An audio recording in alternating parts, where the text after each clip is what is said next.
Hello, everyone, and welcome to this week's Talking Stick Show. So, this week we're going to be talking about combined healing therapy. So, I'd firstly like to welcome the crew and the team to the party. So, we have the Laura Massey. Hello. Hi everybody. Great to be here. I love this topic. Yes. And we have Amy Kruzic. Hello. Hello. And we have the great David Ellis. Hello, guys. Hello. And we have Bob Anderson as well onto the show. Hello, Bob. Hi, everybody. Hello. Hello, brother. So let's firstly, I think, talking about the words combined healing therapy. Before we go into everything, let's talk about those words and what they mean. So I'm going to pass on the talking stick to the Laura Massey to talk about what combined means in healing therapy at the start of this show. Go ahead, Laura. Okay, so combined is something that's come from David Ellis and Andrew Bartzis. It's their modular system. I'm not sure what you called it when you first started out, David, but we've called it combined healing therapies because it is a combination of different types of therapies. The whole idea being to get a client into a very relaxed state of being through different therapies, leading one from another. So we might do 5 or 6 different therapies in a day. And that allows your nervous system and particularly your parasympathetic, which is holding all those programs, all that conditioning, and a lot of the trauma, actually allows the body, because trauma is held cell deep, actually allows the body to finally let down. So one-off sessions of any of these are great and better than nothing. But what I've now found, I think that we've done 4 lots, I think, already, Dale, this year of combined therapies, is the results, as Bob and Richard, who's coming on later, will tell you, the results are astounding. So yes, you can do individual sessions. You can go and get a craniosacral therapy. You can have a go on a Lucia light. You put these modalities one after the other with maybe short breaks in between. It does have amazing results because the body is finally able to relax, and we're able as practitioners, we're not here to heal people, we co-create with the client. So we're here to co-create with the client the release of trauma, which leads to healing. And this doesn't just last a day or however many days they do the treatment for. This is an ongoing process that will help the body let go of trauma and let go of the programs that hold the trauma as well. So the bit about it being combined is absolutely what makes it a system. And an amazing one it is. There's something I want to share here, which I've not shared with anybody yet. But so I went through the combined therapy system, I think 3 months ago, 3.5 months ago it was. And as I went through them, the combination of back to back to back, and like Laura said, the programs don't have any chance and eventually just give up and allow the infinite healing to come through. So for me, there was a big realization of something in my reality I was avoiding and ignoring. It actually made me stop and think that my life isn't right in this way anymore. And I was ignoring it for ages. And the combination of going to the float, the hyperbaric chamber, and so on, and the cranio, it started opening me up to realizing things in my environment. It allowed the mind to slow down in such a way that I could pick up pattern recognition and see where I needed to change within my life. And that was going through divorce. I felt a sadness which was held within me, which I was hiding for so long, that this isn't right anymore. I can't be living like this. And I got quite sad after because that feeling was there, but the combine just allowed me to explore it and open up. So that was a start for me for my divorce process. Nothing against her, but just my own processing was I realized that I was ignoring this for so long, and this combined treatment allowed me to know where I need to go forward.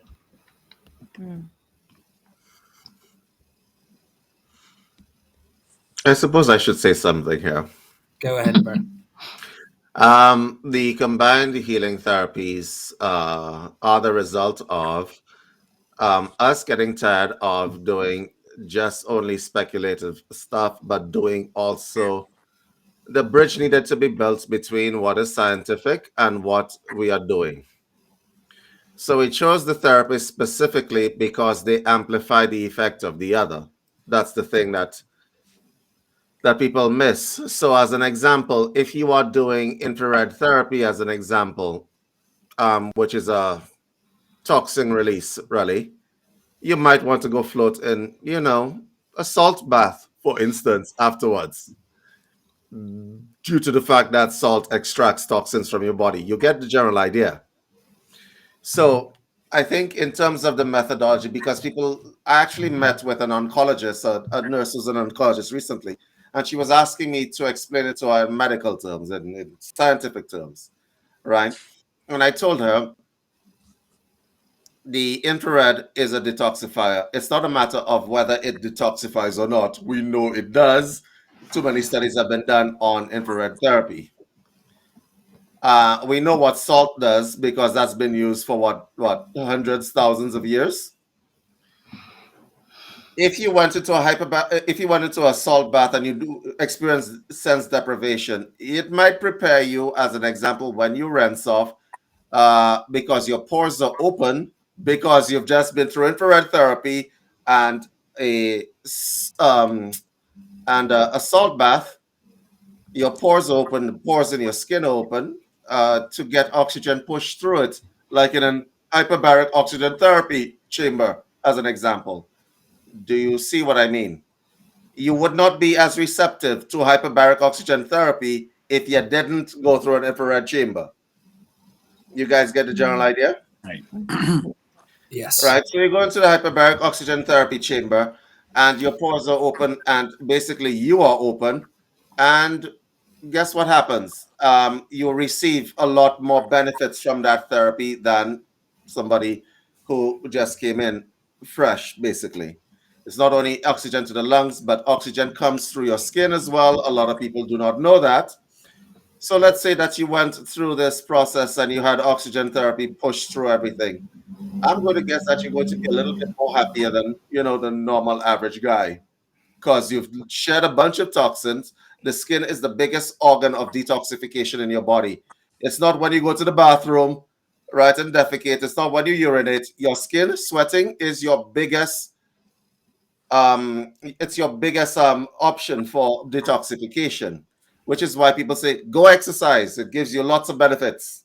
Okay, so let's say you got oxygen pushed into you, as an example. You might want to come out and get some craniosacral therapy, due to the fact that I'm going to guess you're really relaxed at this point, right? You got a whole bunch of stuff shut on you.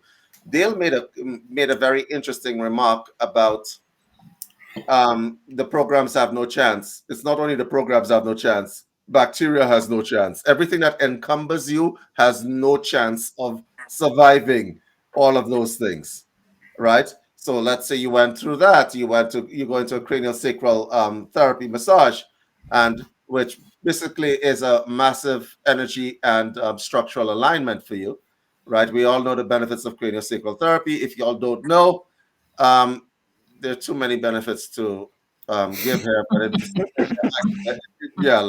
but it's a nervous system reboot. Yeah. For those of you who don't know, it's a nervous system rebooting.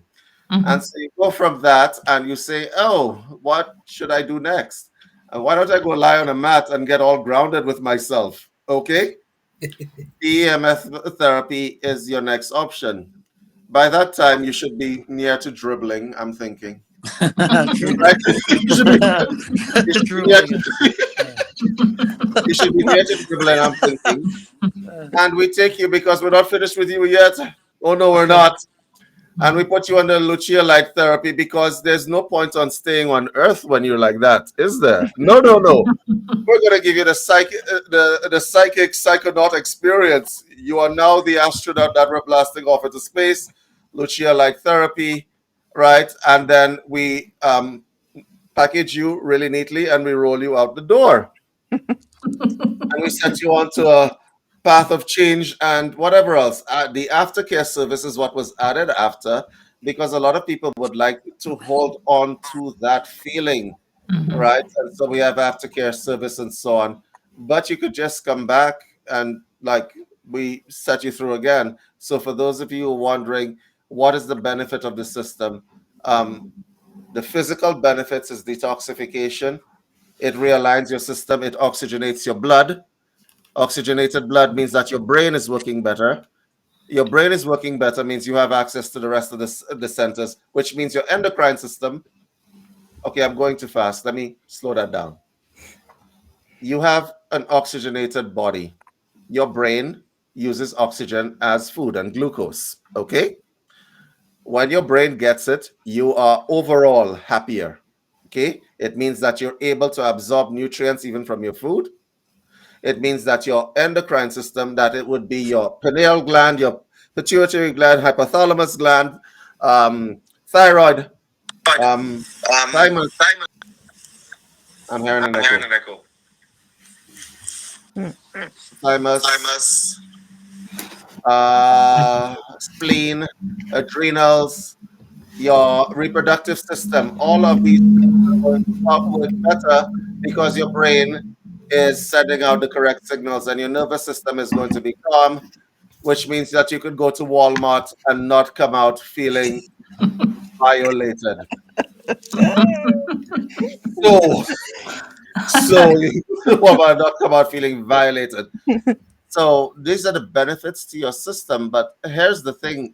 Forget about all these things because all these things are whatever, right? Blah. Imagine your mind, the state of your mind. Imagine understanding that you just got a reset. Because with that reset, you can do a lot of things. You can change your life. You could see things that you haven't seen before. Like, for instance, I started this show off seeing the gentleman here straight on. Now I'm seeing him sideways. This is what it does. If I were to do combined therapies, I would things would straighten up for me. Bob, it might be a good idea if you come out and come back in quickly. Then that might will let you straight back in. Oh, so it's not only me. You're No, all. Bob is definitely off the wall. Yes, I Bob, you're on the side. Definitely off the wall. So there are other things, David, that we haven't really spoken much about that Dale and I do and Andrew does in combined. There. We have been doing. So we bring our own particular style of healing into the combined where we might feel it's required, and where the client's happy to do that. So Dale does a sort of we both do a soul surgery. Dale is obviously the master of soul surgery, and we have combined. I do some ancestral balancing. We've also been known to do some ancestral singing on some of the modalities. We'll do that. The other thing that we do is we leave the client alone for a while to experience maybe the mat and the light, or just the light, so they can have their own particular journey with the Lucia light. So there's also always new stuff coming on, and David is the absolute master of the cutting edge technology. We know that because he disappears into his cupboard quite a lot. So we are really privileged to be able to have David to look at equipment and what we can use. So we're always looking at, okay, what's a new piece of equipment that we can use or add to what we're doing. And we do have regular discussions about this with David about, what can we add to the combined to enhance people's experiences. And that's always going to be an ongoing thing. As Dale and I get more experience doing the combined in the UK. And then, as somebody's put in the chat, yes, we are coming to the US next year at some stage. There's no dates being decided yet, but we definitely want to come. We'd love to train people in this as well, along with David and Andrew, because for us, the results we've been seeing and continue to see means that this has got to be one of the healing systems of the future. Absolutely. So what I see you, David, as is like the bit of the Wim Hof, that you're the person Yeah. who's blending the spirituality to the science, and that's what he Yes. does with his Wim Hof technique. And I feel like that has to be done in this day and age. That people who don't have much form of spiritual knowledge, but they have some form of scientific knowledge, to be able to see all the data which is put in front of them, to see what they look like when they come out and say, "Ha, there's something going on here." And this is obviously what you've been doing, David. You've been connecting the spirit to the science. Yeah, the thing is, I think a lot of people are under the delusion that things that are going on with them are complicated. They might be very, very simple, but unless you show them the data, they're not going to understand what's going on. So, as an example, because I like to experiment on everything, right? When you are feeling encumbered, your body's in a particular state, and you are going to have different readings from somebody who is in optimal health. That is a statement of fact, right? So we call that science. What about the people that are claiming that they have depression and it's because of some ancestral stuff? How can you prove something like that? But you can if you really wanted to. You absolutely can. Because an EEG machine will tell you exactly what centers of the brain are being encumbered and what are not being encumbered. Okay. So for people who are experiencing negative, inverted commas, spiritual experiences, as an example, the part of the brain that really is lit up is, there's a part of the brain you call the limbic region of the brain. Okay. For a lot of people, that's where hell resides. Okay. That's where hell resides, and it lights up. Okay. So somebody who is spiritually aware, I shouldn't say spiritually aware, I should say more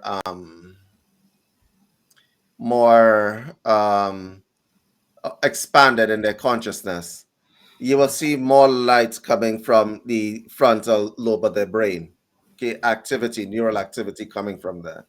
The parietal lobe of the brain is more the back of the brain as well, is more the animal side of the brain. Okay, and it shows up. It might be something as simple as that. Right, and the Lucia light, what it really does, it creates more cortical stimulation for the front part, right? So it literally drags you into a more expanded state. I think I did an interview with Allison on that. It drags you to a more expanded state. And guys, it's as simple as that. It's the same like when you hang around people who are expanded consciousness, you become expanded as a result of frequency entrainment. Okay, if you hang out with, I don't know, in bars.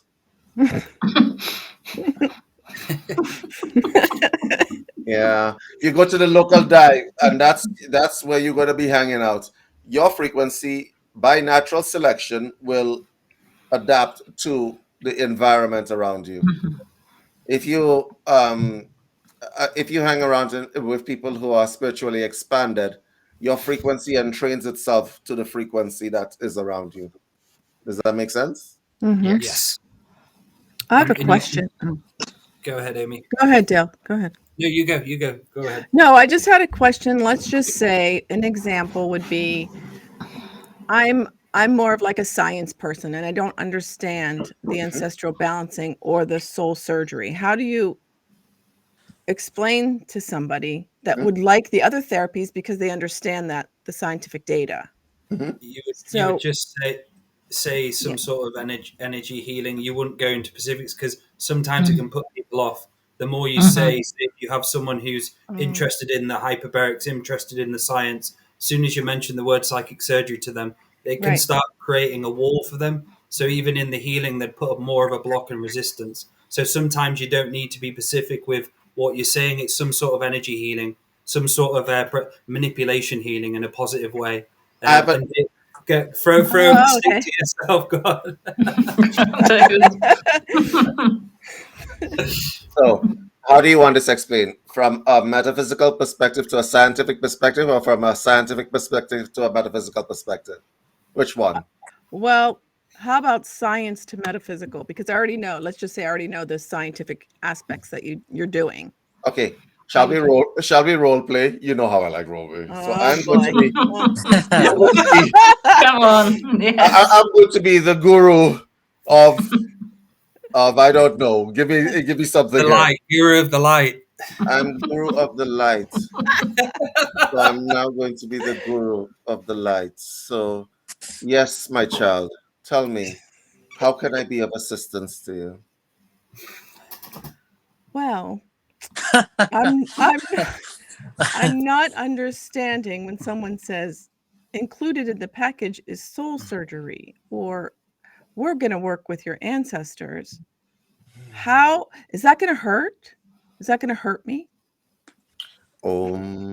Peace.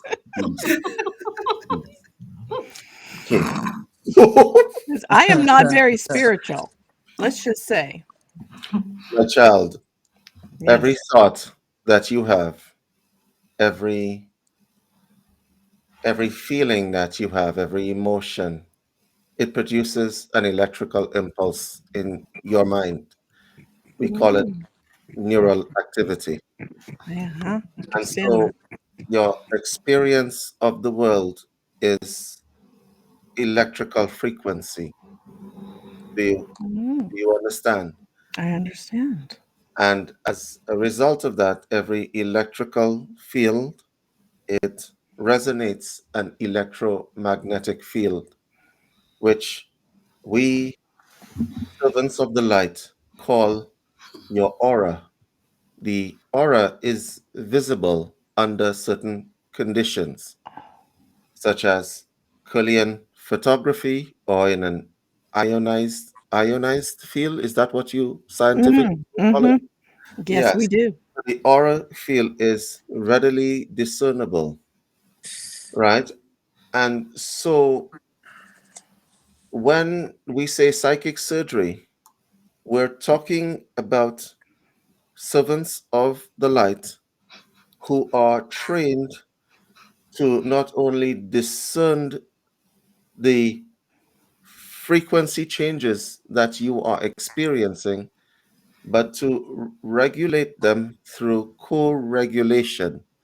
And so as you enter into our soul surgery, what we are doing is co-regulating your frequency, which may be sporadic, such as electrical fields that have gone out of whack, such as a circuit with a battery that is dying, such as your iPhone that I already see is not working. I have the psychic feeling that your iPhone doesn't work correctly. And so this is what it is. It is the co-regulation of energies. And so, my child, we ask that you suspend your doubt, because even in your doubt, it's causing an electrical disturbance in and of yourself. The doubt that is outside is also the doubt that is inside. And so we regulate that via co-regulation and frequency entrainment, so that all the electrical activity in your body is regulated in such a way that you become healthier. Also, that'll be $5 for the advice. Donation of $9.99. Wow. Well, wow. And That you- was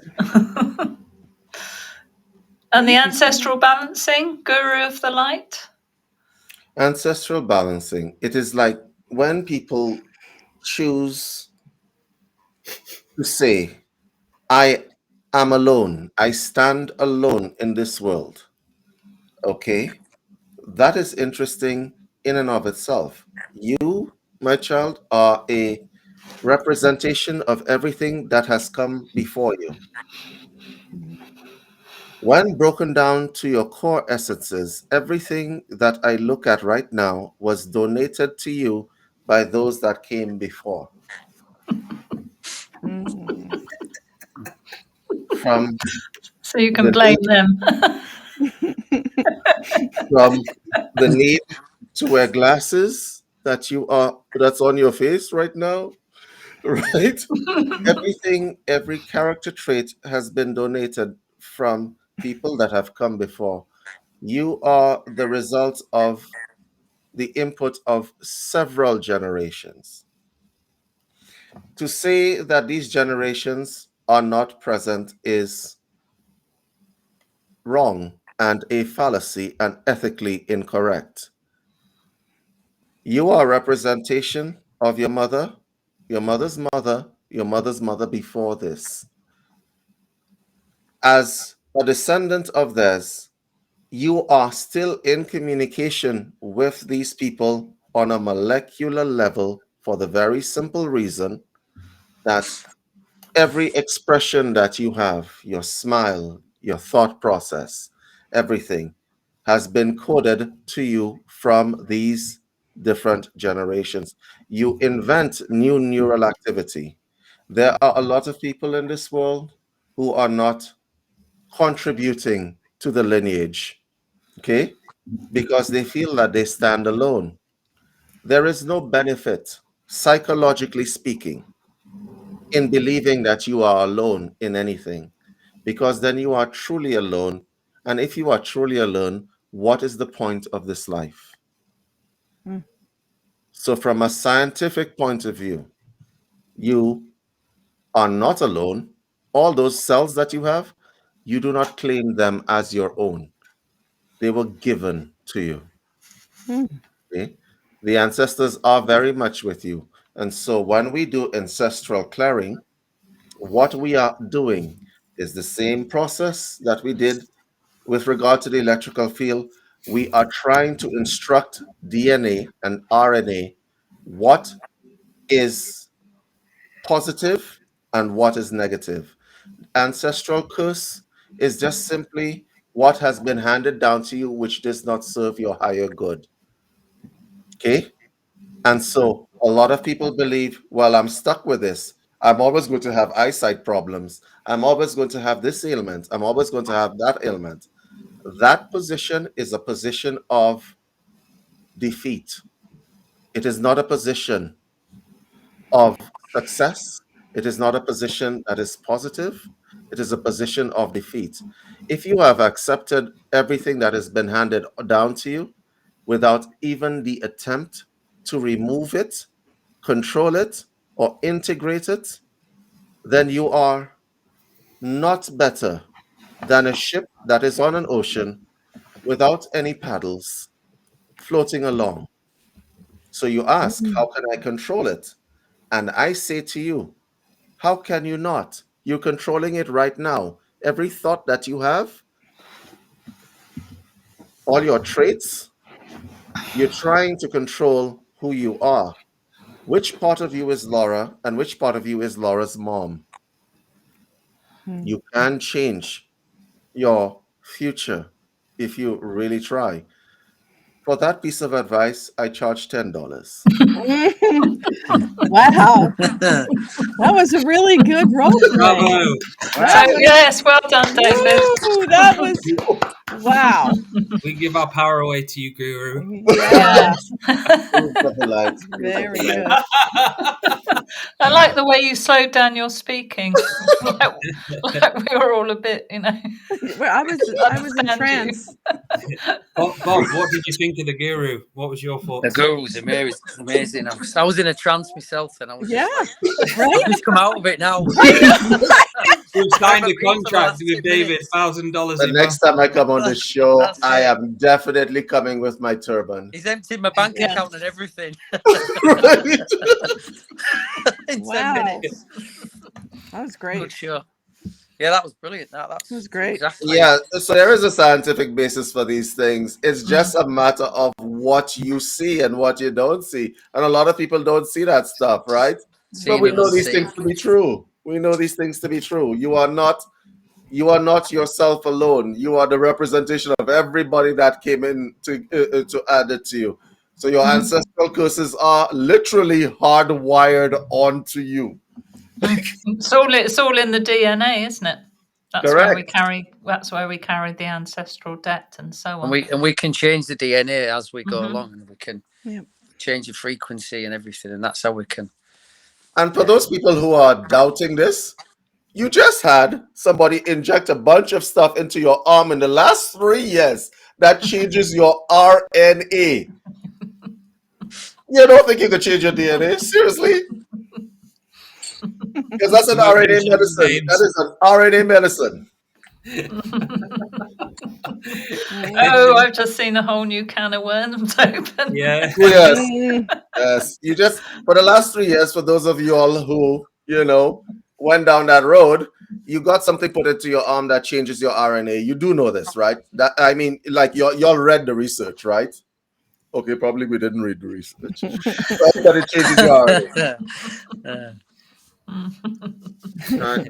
A lot of people think that, listen, you can change your ancestral curses and your DNA. There are a lot of people. Let me explain something to you. Do you see David right now? My DNA, when I was younger, I was extremely thin. I need to get y'all a picture, but then I know y'all are going to laugh and I'll never get it down. I was extremely thin. Right? And I say thin, I mean like ribs showing kind of thin, right? And I decided, no, not doing it. And so when I decided to start weightlifting, it forced a change in the body at the cellular level. It forced it, right? And so you can absolutely change your lot in life. There are a whole bunch of people that should be on walkers suffering from arthritis. You see them walking around, spinning cartwheels in the backyard and stuff like that. You can change who you are at any point in time. And a lot of the equipment we use, like the PEMF mat, actually addresses cell dysfunction, doesn't it, David? Correct. Just a quick one, David. Do you know the Lucia light? Does it run on the scalar waves then? Is it scalar waves? Is this the thing that... Here's what yes, actually. The short answer to your question is yes, but basically from a scientific point of view, the light is not only, it's like the hemisync that has been added to the system. You're thinking that the light that you're seeing, the light is just a yellow and a white light. It's halogens. Yes. Your brain creates the colors. Yeah. Okay. Call it, yeah. Because the light is coming through your skull. So your brain has to make sense of what it is seeing. But it's reflecting the stuff that's inside your mind. But because the Lucia light is using a particular flicker rate, it is breaking up those things that are inside there, that are barriers. A lot of people walk around. The funny thing about it is this is what happens. You have people who are walking around this earth right now with a traffic jam in their head all the time. They don't, it's the new normal, so they think it's normal. It's not normal. And then they go to a meditation center, or they go on vacation, or they go to a retreat, and they come out floating and they're wondering, oh my God, I just want this feeling to stay. Right? Let me explain something to you. They want this feeling. This is how you're supposed to feel. You're supposed to feel like floating. You're supposed to feel unencumbered. You're supposed to feel like, oh, today I'm just going to fly to Walmart. I'm not taking the car, right? You're supposed to feel that way. Okay, but a lot of people have and it's like, wait, when that traffic jam of neurons ends up in the front cortex of your life, it's like a traffic jam. What the Lucia light is doing is bombarding light through that area. Your mind creates the colors. The colors, as you can see, that are separating inside the light, is breaking up the constant neural activity and clearing the path that's inside there. Now, when I say clearing the path, I don't mean it's making you dumb. It's actually realigning. It's aligning. It's aligning. For those of you who have seen the air deck, it gives your brain regular function. I'm going to probably try to share my screen. Does it align your chakra system while it's doing that and all? Does it work on all your chakras? Yes, while it's going through your brain, it's actually working, balancing the light literally works as a psychic surgeon as well. So yes, the light, that's what I was thinking. Is it going? It's going to different layers. It's going on the layers, and each layer is obviously. That's what I was going to. That's what I was going to say. It is like a psychic surgeon. So obviously, when you was doing the work with the Lucia light on the levels which was going at, it was like you was pulling hooks out and certain things which I could feel. But then he was also working on other layers where he was working on the chakras and he was working on my energy field. There was all these different layers where the light's doing that itself. And So it's actually...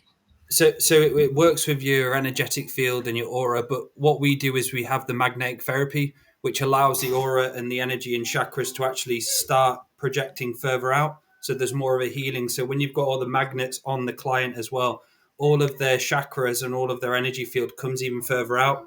So it's always working in conjunction of the energy field, the body. The actual Lucia light is a sentient, actual being who's part of a collective of lights, and they actually work as a surgeon and work with you. And there's moments in time where you're in this orchestra moment with the light, and the light knows what's needed in the moment, and it tells you to do one thing just to push the energy through in a unique way, or Laura in the back doing cranial. So it's a uniqueness of all the different things. It's fucking brilliant. It is magic. Yeah. It's magic. It is magic. Is there different settings, or is there just one setting? Yeah, no, different programs. Loads of I remember programs. Sorry, Laura, go ahead. No, you say, Dale. There's loads of programs, I remember going back and forth with David when I first started witnessing the programs. I messaged him and he was like, try this one. And there was literally like 50 or 60 I ended up having to go for it. I was like, right, try, what was it? The Psychonaut one, and there's a few ones what stood out for you. The Firefly. Do you pick the programs for the person, or do they? No, at the beginning we need to pick the programs for the individual, and there's a safety reason for that, because a lot of people are walking around and they don't know that they have epilepsy. Yes. So when we do the start, so with every single buddy who comes under the Lucia light, we offer the start of like a 2-minute program just to see how they're doing. This 2-minute program goes through many of the rhythms and cycles of all of them at once. So it's not as intense, but they get a feel for what it's like, and you can get a feel for whether they're ready for more intense one, or they just a starter, and so on. Which one did you use on me, Dale? I've had a person that's had the reaction to it. Immediately, right away if you're having a reaction to it or not. Like it's absolutely undeniable, and it's not something you can just fake or imitate either. Okay, like the body starts to tremble, their face changes colors. There's all sorts of things that happens right away. But then there are the nervous people who are so nervous they're expecting that something negative to happen. But the light, the 2-minute section that you're using on the light, generally will diffuse that right away. Guys, can I share my screen to show the audience what we're talking about? Yeah. Okay. Let me try to share my screen. I'm not quite sure. Social connector. Which one is it? Combined service. There we go. If this is your brain without light. Here, that's an EEG mapping of your brain without light. This is what happens under the Lucia light. This is what I was describing early on. Okay, you see the peaks and the lows. It has created a syncopated rhythm so that your thoughts are lined up. So there's a policeman that helping you. I'm going to use the analogy here, helping you regulate the flow of electrical activity that is happening inside the mind. And this is what we're talking about, right? We're talking about the ability to take this jumbled mess of peaks and lows and make it into a higher frequency regulated stream of consciousness. Does that make sense? And so that's what the light does from a brain perspective. But what the effect it has for you as an individual? The traffic jam is gone, right? You want to get rid of it. This is what I was just trying to tell you about. The light takes care of a lot of those anxiety-based people. Mm. Yep. Does this last like, okay, they're done with the therapies and I'm going to go back to work. So does that on the right stay with them for a while or forever? It does stay with them for a while, right? But the fact of the matter is, this is what we have. That's why we have aftercare service. You need to be able to return to this thing, utilizing like a meditative technique or hemisync technique and so on, right?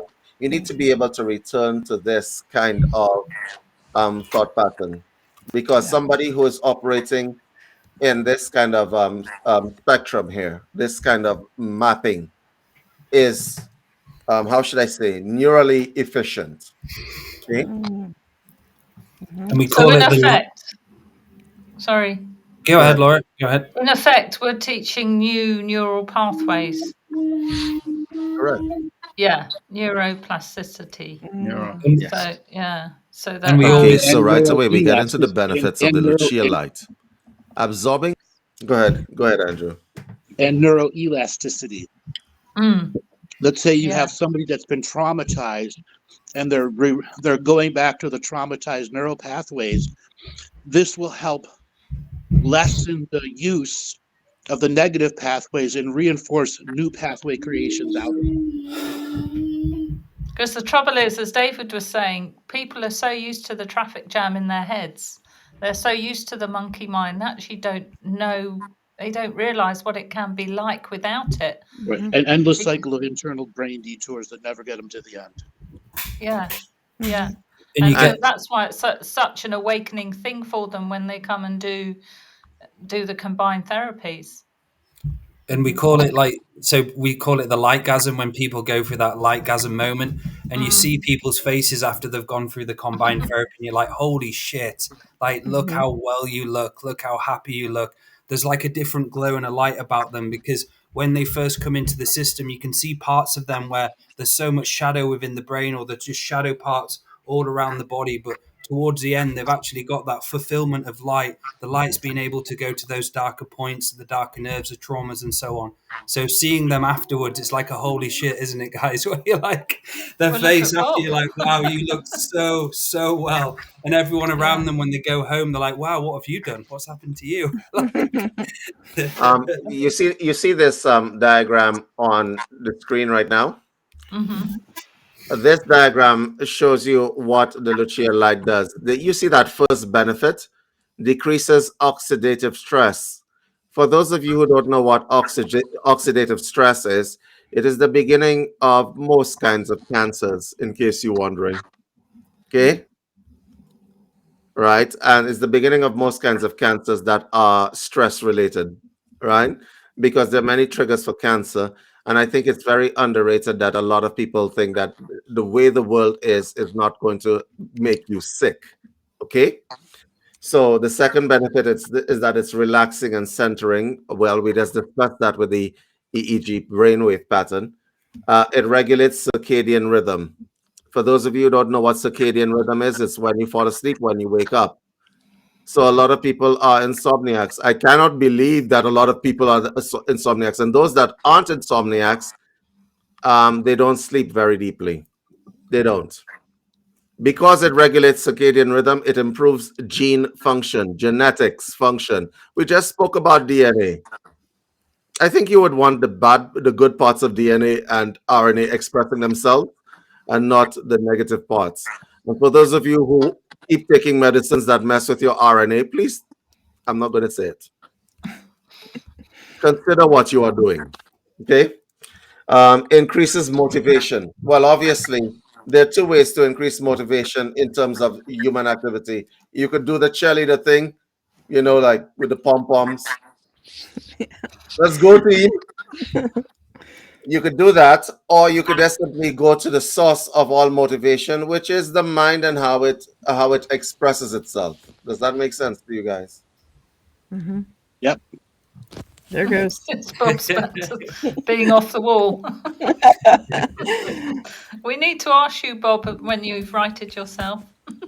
Yes. About your experience. Bob turning sideways. Yeah. No, Bob. No, please stay like that, Bob. Please, Okay. please. For all the meticulous people, they'll be like, "I can't watch it." No. Yeah. Why do you think I said stay like that? Can you imagine? Everybody's like, Imagine if we did a show where it just randomizes, turns everybody's camera to a different angle. and How many Karens would come out of the woodwork? Yes, that would mess with a few minds, wouldn't it? about a couple hundred lawsuits about neck pain.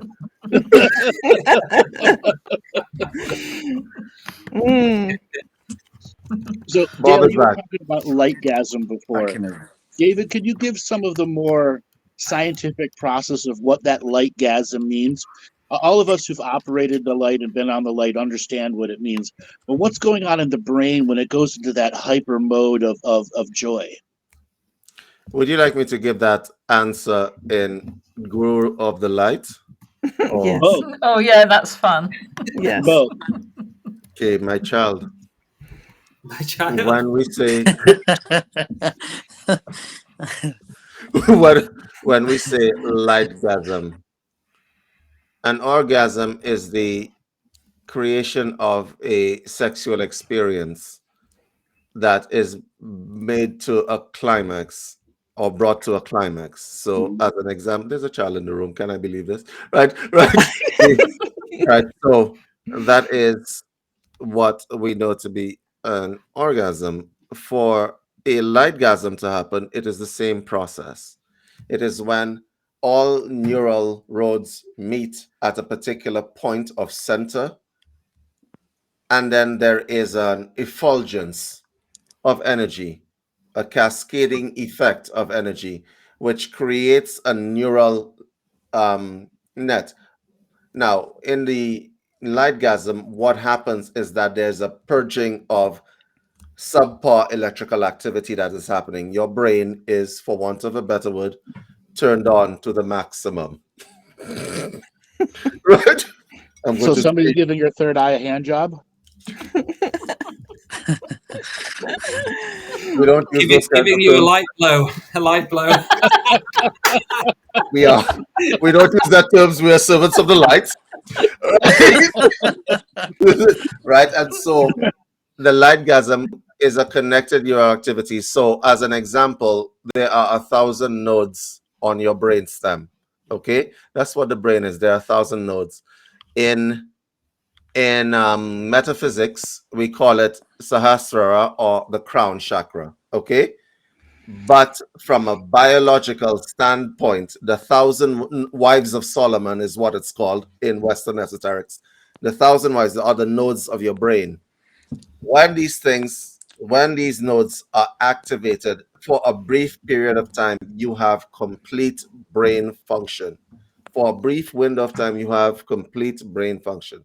That is what we call a lightgasm. So let's say that you experience the lightgasm for 0.000001 second. The benefits from the lightgasm will begin to manifest themselves days after the fact. Right? Everybody lives in a perpetual, we've been thrown out of the Garden of Eden, all of us, in terms of our brain function. We only use about 8 to 10% of it. The lightgasm pushes you past that point for electrical and neural activity. Okay? And so you are, for a brief period of time, back in the Garden of Eden of your own mind. The results of that can have effects for you for the rest of your natural life. So a lot of people say, oh, well, is that like nirvana? Well, absolutely. It's in terms of brain biology, it is the nirvana that you're looking for, right? It is the nirvana that you're looking for, but nirvana is not a place to be stayed in, okay? Because if you had experienced nirvana or whatever, that brief spark of enlightenment, you see it, and once you see it for the first time, you will continue to look for it because you know what it is. There are a whole bunch of people that don't know the Garden of Eden exists, but if you put them inside there, they're going to continue to try to get there. Does that make sense? Mm-hmm. It's the same as a sexual experience. A lot of people don't know orgasm exists, But if you show them a hint of one, it's like all of a sudden you have nymphomania happening. Lymphomanias. And for that piece of advice, I charge $30. I charge $30. I thought it was 222 last It's time. come on my account already. Bob, tell us some of your experience with the Lucia light, or just in general, since you're on. So the Lucia light, when you was doing the psychic surgery with the Lucia light, it was like I was part of the team where I was seeing it on the different layers of. So I was doing light language one day where I was having to pull some things out, attachments, some like ex-relationships stuff, and there was some like little naughty bobs. We've got naughty bobs, we have dickhead bobs, and we have broken bobs. I've categorized them, and naughty bobs, broken bobs, and dickhead bobs. We want to hear all of that. Yeah, right. So dickhead bobs are the ones that go out drinking, and like you say, there'll be programs in there. So obviously I didn't see any of these programs before I'd done the Lucia light and done the cranial work. And it was when I did the actual Lucia light on my own, when you'd left me, these programs it's just like it just came to me, and I thought, well, I'm seeing all these programs now.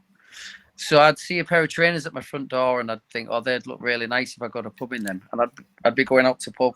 But now I actually see them, and I'm stopping myself and thinking, why am I going to pub? Because there's a brand new pair of trainers at the front door, or little programs which would send me out, the dickhead bob. So I see these now, or the naughty bob, where it's like a sexual thing, where my sex drive, or I'd be going with the wrong kind of people. So that's the naughty demon bob. holes. The demon holes. All of this vocab. Stay away from the demon holes. I see the demon holes now, and all I see them. And yes, and broken bobs are the ones where I've had traumas in my life from childhood and bullying and stuff like that. So I categorize them in, and I didn't see this before I did the combined healing. So I've had quite a lot of growth in that one day with I'd see these programs now, and it's just like I do work on them. I need to do more. I've obviously started doing fire ceremonies after that, and I've got to do more of these things, but I'm going to do it in January and all, because I definitely need to invest in myself. And this is the thing, it's investing in myself. I didn't see that before either.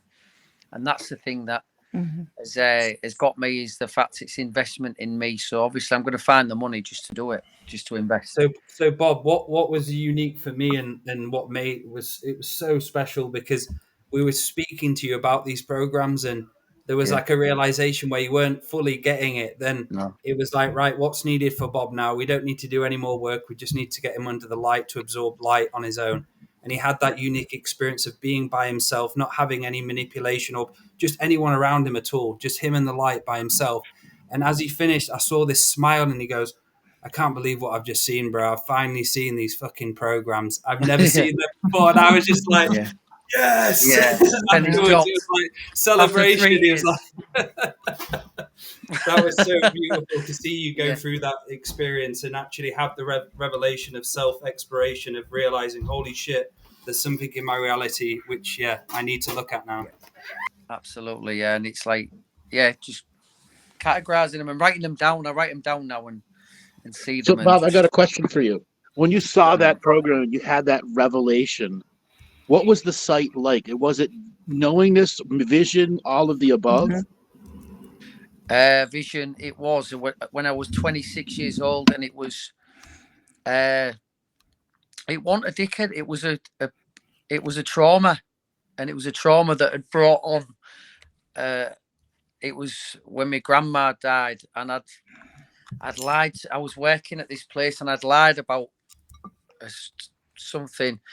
It was a funeral, and then she passed away about 2 weeks later, and it was just, the guilt was unbelievable, but she was pretty much, but then that brought on another program of me being a dickhead after that. And it was all these things after, Andrew, which I'd seen. So it was like a vision and a feeling and everything else. Like a life review of the bad choices you made. Yes, the bad choices, the flow of bad choices. And it was all like broken bobs, naughty bobs, and dickhead bobs, all three in the same kind of vision. You know, it's kind of funny that when you have that traffic jam in your head, you can't see the programs. That's the point of it. Yes. I was just going to ask Bob that's a great way of putting it. Sorry, Amy, just the traffic jam.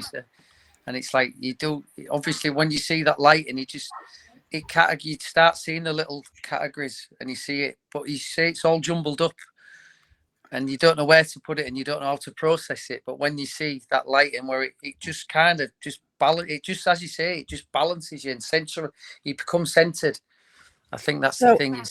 My question is, that was exactly what I was going to ask you. I wrote down life review. Like, is there a life review kind of like, oh, okay, this is what I did? Is this something where we have, now that Bob sees all the programs, does he write the programs, RIGHT, makes them write it again? Or what does he do with them after he figures this out? I might actually write them down, and I wrote one down today, which was a new one. It was a stress program, and a stress program brings me just to waffle on about absolute gibberish to someone. So a stress-related thing, and I just start talking, and it was just a thing that I thought, why have I just spoke to this person about absolute gibberish? And it was because of stress-induced program, and that was a new one today. And that's just talk to occupy time. Yes. Yes. Okay. Which is an avoidance mechanism, which is, again, just more ways to cover up what's going on. It was a cover-up program. Right, cover up, yes. Wow. Okay. So you have to dig deeper. So you do dig deeper and deeper. The light just helps you get there quicker, in a way. I reckon so. Yeah. I mean, I reckon that's exactly it. Yeah. The light is the hilty to that construction in your brain. Yeah. And then there are a few of them are solved right away just by seeing them. Because once they're seen, they're solved. Oh, okay. I was wondering if you had to, go back and kind of. It's both. There are obviously ones you go back, and what Bob's going through is the longer term process of going through the system for multiple days. Now, weeks later, it's still affecting him because he knows there are things there. He knows how to calm the brain down enough to get back to that state. Okay. Well, the other aspects of the treatment, the pulse electromagnetic therapy combined with the flotation tanks, really did a whole lot of stuff for his body chemistry, which was no longer conducive to brain thaw. Okay. Well, I have another question. Sorry, this keeps going. Okay, so Bob, if you were to put Bob on do you put him on that EEG that you have, David, EKG or whatever? EEK? What is it? I think I've been on everything. What is it? No, what is that? What is that? What's the thing that shows your brain response? No, we don't have an EEG as yet, right? We don't have an EEG, but the only reason why we need an EEG, is for proof purposes and for research purposes. But if you are underneath the light, you can. There are two ways of getting data, Amy. The first way is by getting qualitative data from the individual, like we're talking to him to gain his experiences. And quantitative data is what you're asking about, as in what the peaks and the lows and the charts and stuff like that. And so when it is that you're dealing with light experiences, it's different for everyone, okay? Because everyone has different programs. And remember, we're jackhammering through the traffic jam. And so for Bob has a bunch of dickhead programs inside there, okay? Half of the problem is that when you have a bunch of other thoughts going on and anxieties and other stuff going on, you can't see it, right? So we have to take qualitative data specifically from Bob, because when it is that we ask him, so how's life in your ocean? How's the tide in your ocean? So when we ask Bob, how's the tide in your ocean, right? And he says, yeah, brand new shoes, I'm going to the pub, right? There's an association there. I would love to, but this is not the show for it. But I'm like the scientific part of me wants to really understand that association. Well, but what go ahead. No, I just wanted to ask. Okay, let me see if I can ask this. The machine that you're talking about that measures the brain. We saw the waves, right? Yes, EEG, electroencephalogram. If you put Bob on that machine the first day, and now today we put him on the machine, will it tell his brain? Will it look the same or better than it did when he first started? I understand. Okay, yeah. I think that it would be less phalluses in the in the reading. I think there would be less phallic neural activities in the reading. But the thing about it is that when you jackhammer through some of the programs that we're talking about, the spikes and the lows and the jumble up, the great unjumbling. Thank you, Tina. All right, the great unjumbling. What it does, it allows people to peter off. So the average person is going through massive spikes and lows, neural activity. So right now, you could be talking to me, Amy, but you could be thinking about grocery. What you having for dinner? Did I have lunch yet? What am I going to have? I got to check a few things, right? Right. Who's going to piss me off today? That kind of thing, right? Right. Is the dog in the room? These kinds of things are going through your head, right? And they may be blocking little phallic things that are happening in the background, And so what he's describing is every day what people go through. There are a whole bunch of people who are surprised when they do something dickhead. Okay? It's like, but why'd I do that? Because it was mass. It crept up on you, right? There are lots of people, like, this has nothing to do with Bob, but there are lots of people that are accidental assholes. like they'll be walking down the street and be, oh shit, I did something like a total asshole. I don't know why I did it. Right? I'm not sure why this is not me. I don't understand. You experienced an accidental asshole recently. You, Andrew, and I talked about that guy. Okay? Right? He'd be fine. He'd be fine talking, and then all of a sudden, in the middle of a show or something, he just turns into a raging asshole. And he doesn't know why. Because it's blocked from him. And so how does that represent on an EEG is what you're asking. Yeah. You see those spikes that we're looking at? Mm-hmm. The spikes that are going up in the red, right? They're at a particular frequency. We found, right, generally speaking, science has found when you are firing at a particular level, it's difficult to be an asshole. Okay? When you are firing low down here and it's jumbled up and it's mixed inside of there, right? It is easier for you to be an asshole because your sense of perception, your awareness, right? All the things like the dog in the room and all those things are not hiding things that are creeping up on you. It's like being in a room with a bunch of people. Somebody can creep up on you easily, right? When the room is clear, I can see who may be coming in the room. But if this was a party, I'm having a party here, and I'm on the show with y'all, anybody can creep up on me, right? And then partially possess me and say, today I have Tourette's. Like, screw everybody. Oh, sorry. How did that happen? You know what I mean? So people have mental Tourette's, and honestly, that's what the light does. It regulates the peaks, right? So you can separate them so you can see what's in the trenches when you are floating up here and you're looking down there like, oh shit, I didn't know I was a dick. Wow. But knowing that you are a dick means that you can do something about it. Yeah.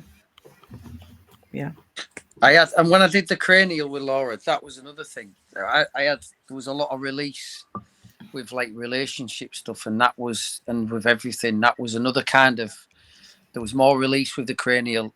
It was like not seeing the programs, it was just a natural release of what needed to be released there, wasn't it, Laura? It was like, yeah, absolutely. Yeah. I was getting visions, I was getting things, and obviously there was traumas in there, which was just getting, and I felt everything, some slight visions, but it was more feeling. And obviously it was like you were just talking me through it, really, wasn't you? It was just like, I have a that feeling is that part of doing. Sorry. I have a feeling that it doesn't cause you an overwhelm to see all of these things coming in, Bob. The light is already balancing the overwhelm state. It's making sure the overwhelm state doesn't take over. The light's not giving you one frequency, giving you dozens of frequencies at a different sections. Like it may give you this frequency for 7 seconds and give you 22 seconds off, give it to you for 17 seconds, give you 1 second off. So the bodies can't build up a resistance to the frequency changes. That's what I was wondering. What you guys were talking about before brought up an interesting aspect. Can the EEG show the program turn on and turn off? Mm-hmm. And can you recognize a program through the EEG rating? That's ultimately what we wanted to do by having the EEG all the way through the system, so we can identify through the personal references what was going on in this particular timestamp of a spike. Like if we were seeing what that was saying and what those frequencies, like the inner, everybody's got an inner asshole. Both Dale and I have talked about it. We overschedule ourselves. Okay. And I told Dale, it's my inner ass who overschedules myself up to the day I had to leave before the last tour. Dale did the same thing. Okay. Recognizing that in ourselves when a program is turning on, especially if it's a heavy duty traumatized program, like somebody who's been through heavy abuse as a child, the range of frequencies that will be that program will be radically different than their normal brain pattern. Oh, okay. And related to CST, Amy, it is such a gentle, non-invasive, allowing people to talk like Bob did, and then guiding them through the trauma release. And a big thing you're taught at CST is to meet the client where they're at. Yes. So as not to overwhelm them, not to put words in their mouth, not to pass on any of your practitioner sort of agendas, but just really to be really present with them. And where they need to do things to just be there with them, which is what, it was a beautiful co-creation with Bob, as it was with others. But because he'd done other modalities on that day, it does aid in that trauma release, and it's not overwhelming. Well, and the other thing about the programs, just wanting to say this, is what I like, Bob, is you're doing what I do this as well, as I call them out. So you recognise when a program's coming up, like when you're seeing your new trainers at the front door, you're actually recognising, and that is so much of the work there. Well, the new trainers are at the back door now. Program. The new trainers are at the back door, so I can't. Okay, no way you've getting moved out them. The back door. Okay, I've come on immensely. I have so many questions. You acknowledge it, the fact that you see it. Yes. Is that where you do your ancestral healing, balancing, Laura? The CST part, or CST? Yes, mostly. Is that where you do that? Yeah, sometimes I just do a hands-on, like an energy thing. But when you think that all the healing connects deeply to your cellular structure, and that's where your DNA is, and that's where your ancestors are, that's where the balancing occurred, and it's the intention I go in with as well. So it might not be a purely CST move or hands-on, but that, there, because I've developed my own sort of way of doing CST as well, adapting to different clients' needs of the moment. It is very much a need of the moment at times as well, the way Dale works, and then together we find the work is really potent. The cranial sacral with the soul surgery is really effective. Really effective. Well, as Bob knows. We had it was a lady came who had trauma, and at the start I could see it, but I could see it was really deeply layered within her. But she came on a combination, I think it was of 2 days. The first day to the second day, there was a point in time where she had a somatic release, where me and Laura were doing work. She was doing the cranial, I was doing the surgery, and the light was just doing what it needed to do. And it was able to give her that release, and the amount of purging what came out of her body, and that release was there, and it was phenomenal. Like, that was probably one of the most profound healings I've been part of, one I'll always remember, because there was a release at the throat, there was a release on the tailbone, the hips, but there was a scream, and it was like a beautiful scream though, because it was a trauma finally being released from her, really deep in, and it was like a rhythm I was going into where I had to work in one way with the feet, go follow it up to the spine, go back and continue to do it. And as Laura was doing the release of the cranium and all the great work she was releasing, I met Laura at the neck as well, and it purged and pushed, and the light worked in a like symbiotic way, and this huge purging came out, and I was like, holy fuck, this is incredible. I've not seen anything like this before. That was Sam. Yes. It was Sam. There's actually, if anyone's interested, a half-hour YouTube testimonial that's on YouTube on Andrew's. Explain a somatic release, because maybe some people don't know what that is. Or what is it?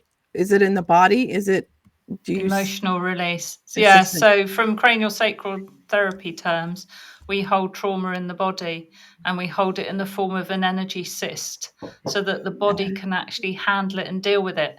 So even if, say, you've fallen on your back, the trauma might be held somewhere else in your body in the form of an energetic cyst. And cranial sacral practitioners will look over the body. It's intuition as well, to find where it's where the vibration is higher, and locate an energy cyst, and then work with the client to remove that.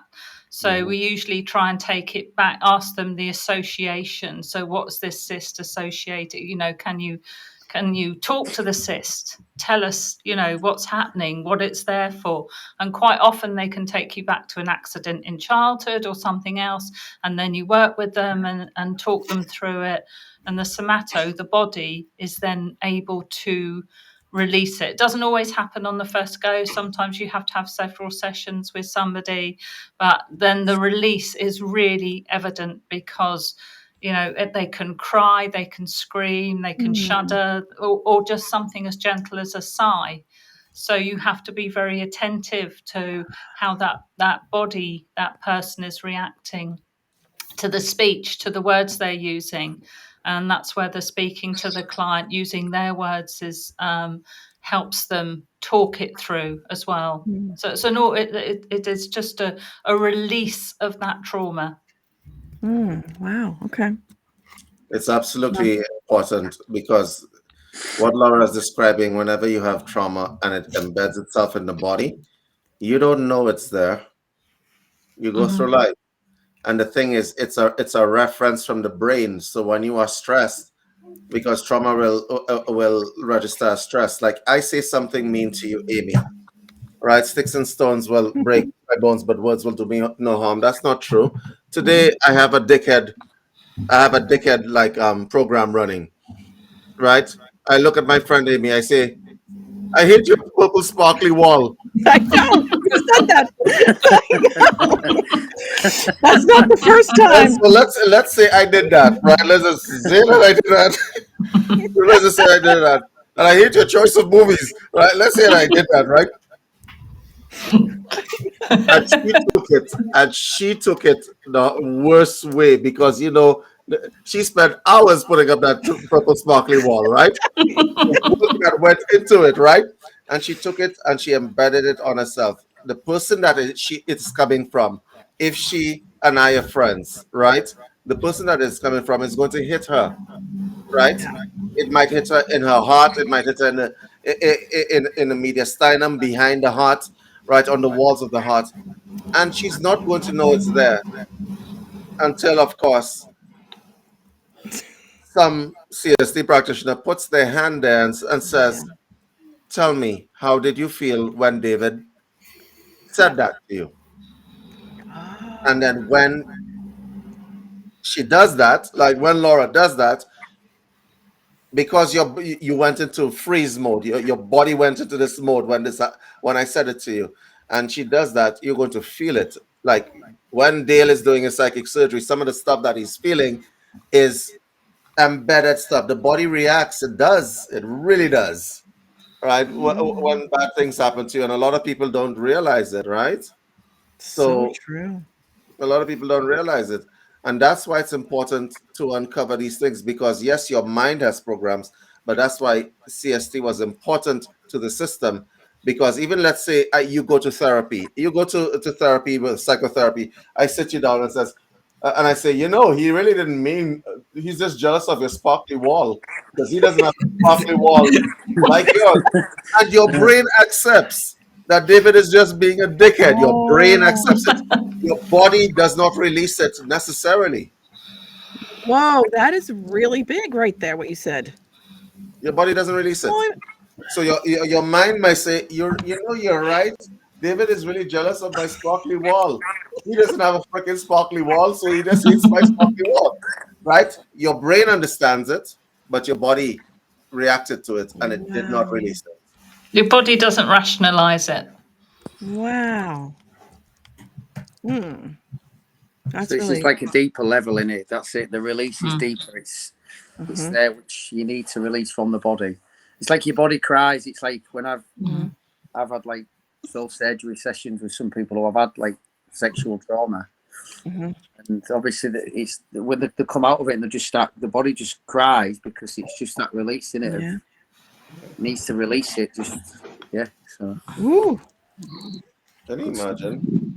Can you imagine a bunch of people walking around with bruises that they don't know? Yeah. I see it all the time. Yeah. When you do what we do for a while, you see it everywhere all the time. Some people have wounds that are still bleeding and oozing. And some people live their life pushing out adrenaline all day, every day, Right. Because they're in panic all the time. Fight or flight. Yeah, chemical based. What happens to a body when you're living like that for years and years and years and years in a row, David? You age very, very quickly, and it's just a matter of time before your heart gives out. It's just a matter of time, right? Because you never were meant to live like that. You were meant, as I said, to be like when you come out of the therapies. You're meant to be thinking, today I'm not taking the car. I'm just going to fly to Walmart. Right? Things like that, with expansiveness. But a lot of people they walk around with the world on their shoulders, right? And in their minds and in their body, and everything is encumbered. And to add to that, they might be constipated because they're making bad choices and stuff like that. So everything is just a blocked up mess. It's like, ugh. And then this is why it's too much for one practitioner. Does that make sense? You could go to, it's too much for one practitioner. You have somebody who's been sexually traumatized, who got raped a little bit later on, and so on, and they're going through divorces and stuff like that. And then you come to a practitioner. How long are you going to stay in that office? That practitioner has 1 hour with you. You've had, 20-something years of building upon the shit that you have going on from the initial sensitizing event. And so it's too much for one practitioner. That's why technology was important. It was. Does this also clear the ancestral pieces that we might not know? Does that make sense? So like for Bob, he's clearing here now. He's clearing himself here now. Does it clear the ancestral pieces? Well, those programs are ancestral as well. So all of our programs are passed down from the generation to generation, and those programs are the ancestral karmas, or that's the kind of like, the block on yourself, which you could pick up from your mother, you could pick up from some other relationship. And that's the uniqueness of it. And going back to what I said at the start, was for me when I went through the system and with what was happening with Gabrielle, my ex partner who have gone through divorce, I was able to see it in my reality. And afterwards I left and I go, holy shit, it's been there for so long and I've not seen it. I've been so busy with everything, busy doing the combine. I've just, it slowed everything down for me. And there was a realization that something wasn't right in my environment and the way I was living wasn't going to progress my future. So going through this combined therapy, you kind of left with a realization of what true reality is. You kind of get away all the wishy-washy bullshit of delusions, all the paranoia, everything which is blocking you from the unlimited point of view. And you see things which are in front of you and just stopping you from growing. And that was the beauty and uniqueness for me going under it, was me seeing a dream and seeing a future I never saw before I went into it. And like everyone does, they see new dreams again. They see a new reality and a new future they never dreamed before. And that's the beauty and uniqueness of combined therapy, and especially Andrew and having these unique people around us. It's like coming on January, Andrew's going to be there, and yourself, Laura, are going to be there. And having those skillful master practitioners around to help while you're going through that state is just, it's unique. Like, you don't get this shit around anywhere else. It really isn't. Can we do a process of Bob? Because we have counselors on the panel. Bob, you ready? Go on, fire away. Okay. Simple dyad. But I'm going to do a little bit of a disconnection first of all. So, Bob, look to the left without turning your head. Look to the right without turning your head. Look up and look down. Okay, thank you. I got enough information. Now, Bob, tell me what makes you most sad. What makes me most sad?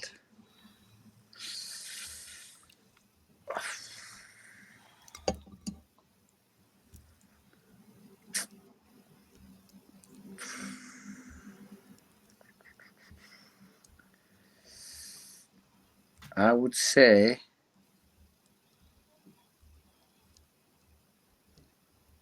when my daughter's upset with me, I get sad. Why is that? Because I've done something probably wrong. And she's like my mum. So I think when I've done something wrong, or if I've neglected in some way, that makes me sad. And I see these programs when I do it and all. Give me an example of something you have done wrong that would make your daughter It angry. involves alcohol, and yes, and obviously she doesn't like when I drink, so that upsets her. So obviously, when I used to go to the caravan with my friends, and we've got jet skis and stuff, and we used to go to the pub. She'd have sleepovers, and I'd have a drink. She didn't like it, so yes, that's a program which is a biggie for me. That saddens me. That upsets me. Step out of yourself and tell me how it affects your daughter. Yeah, I'd say maybe some trauma. How was it affected? Obviously, because it's not me. It's like a dickhead Bob. And she doesn't like dickhead Bob, so it's just dickhead Bob. So these are the... Is that answering the question, David, or not? That one, no? Tell me how she feels. How she feels? Frightened.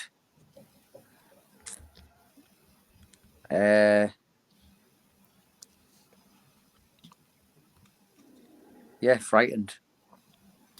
Tell me how you feel about that.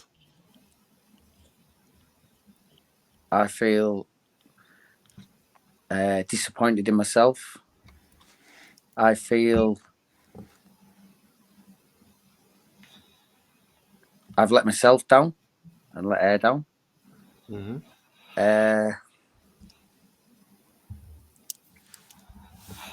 Yes. Yeah, just really, really disappoint myself. Do you love her? Yes. On a scale of 1 to 10, how much? 10. So you can't feel good about that, correct? No.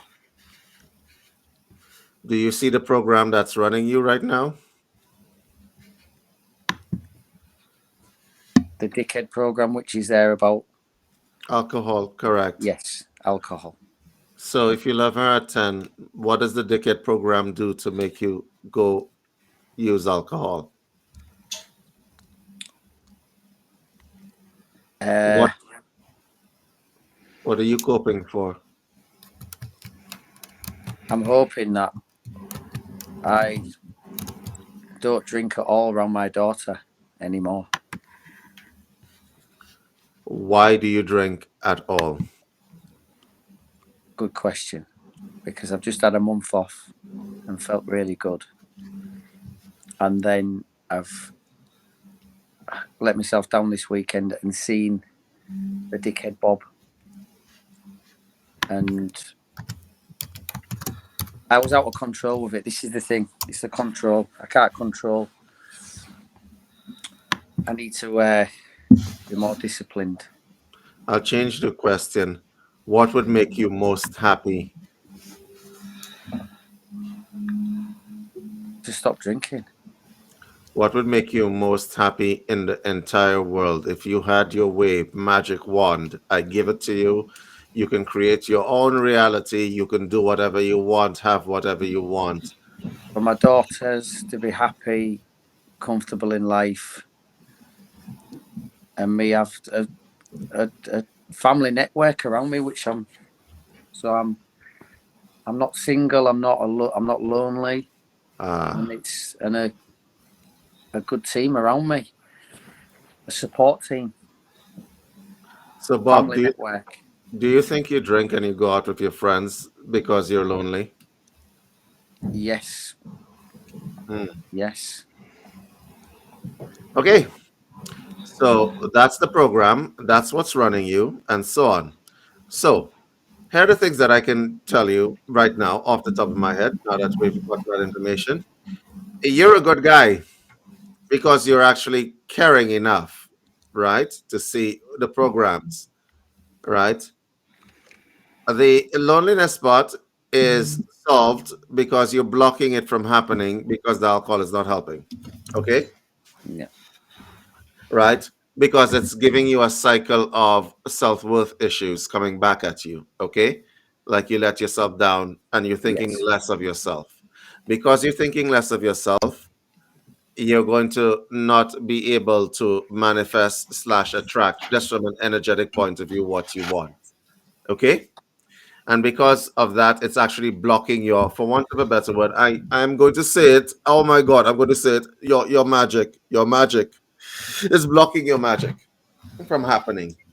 So if you want to put that out there in the world and you want to attract things to you, you got to clean that slate. Okay?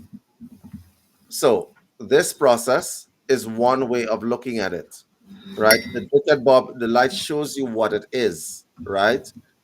We're just helping you manifest and regulate that. When you want to manifest the reality that you are, the magic wand, as the case may be, you need to have a few things cleaned. You're damaging yourself when it is that you think less of yourself.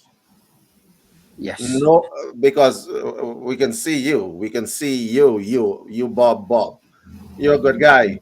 Like, I would want to go to the pub with you, but then I don't drink, so I'm gonna have pineapple juice. Can still go to the pub but not drink. That's the thing.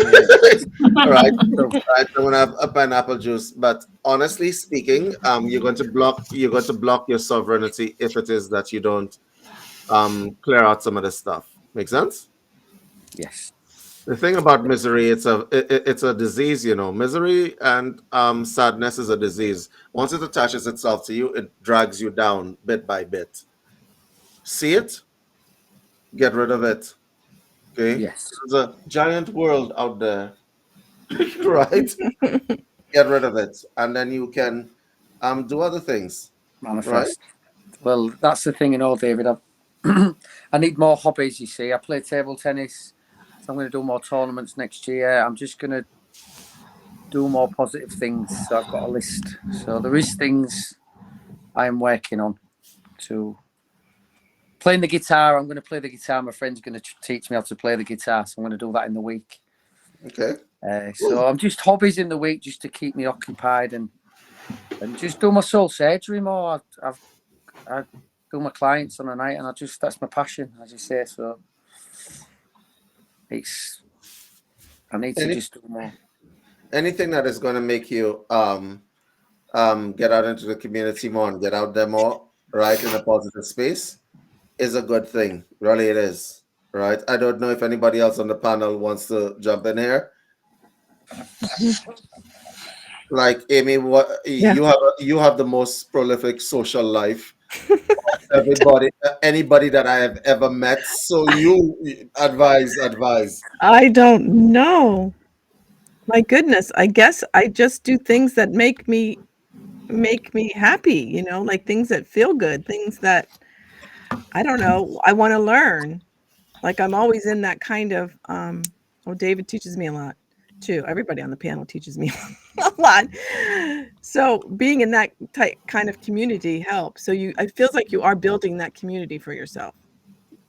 My advice is go to Godzilla -1. Outstanding movie and a blow away anything woke Hollywood has put out in 5 years.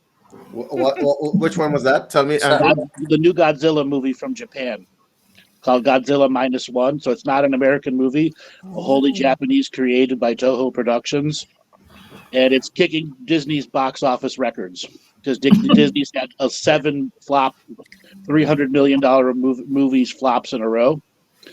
And they produced this movie for $12 million, and it's already made like $70 million in the U.S. offices.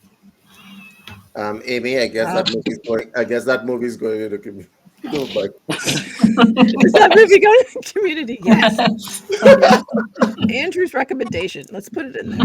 Another one, if you're looking for a Christmas movie, 2 years ago during COVID, a movie came out with Mel Gibson as Santa Claus called Fat Man. It is a Christmas movie, but it is a Christmas assassin movie. Oh, really good. Wow. Okay, we're doing Christmas this month. So, guys, we're coming to the end of the show. So thank you, everyone, and thank you, Bob, for coming on. Laura, do you want to talk about spaces for January, what we've got left? Yes, we have some spaces between the 15th and the 27th. 1, 2, 3, or 5 day. I mean, we can adjust it to 4 day if you want to do 4 days. So please let me know if you're interested. We have a website. Are we able to put our website link up at all in the chat, guys? Anyway. Not as yet. I haven't done it yet. Okay, anyone can just message me, laura2feathers@gmail.com with the number 2. I can send you all the details and give you the link for the website that we have at the moment. And so you can go on, please go on, and if you can, on the website, because David's done a wonderful job of putting up some videos all about everything that we use, the PEMF, craniosacral therapy, the Lucia light, and so on. So there's videos there you can watch, and so you can get to know more about what we are doing. So yeah, please, anybody who's interested, just contact me. Thank you. Mm-hmm. Beautiful. So how can people get a hold of you for session, Laura, as well, if they want to have a session? Say laura2feathers@gmail.com. I like to take you to your ancestral fire to meet your ancestors, which is a speciality of mine. Or if you want to build on your shamanic toolbox, become a shamanic practitioner and bring some magic and amazement into your life, like I've been able to do, then I'll happily give you a session. Just contact me on the email. Thank you. David, thanks, how can people get a hold of you? And what's up and coming, David? I'm sorry, I'm cracking up when Laura said I could take you to meet your ancestors. That sounds ominous as hell. Oh boy, that sounded ominous. While staying in this life. I think you meant contact the ancestors. I don't want to meet my ancestors. I'm good. I'm good right now. You're good ancestors, not the shite ones. So in terms of contacting me, you could contact me at info@unifiedhealthsystems.com. We have an AI webinar this weekend. Yes. For those of you who have businesses, those of you who have businesses and stuff like that, or would like to get into business, those of you who are sitting down thinking about stuff that you would like to do, and you're going to say, I'm going to take next year by storm and everything else. Yeah, okay. Be in that webinar this weekend because we're going to teach you how to do it. And we're going to give you the tools to do it too. We're not going to just talk about, go team, go. None of that crap. None of that cheerleading crap. We're giving you the tools.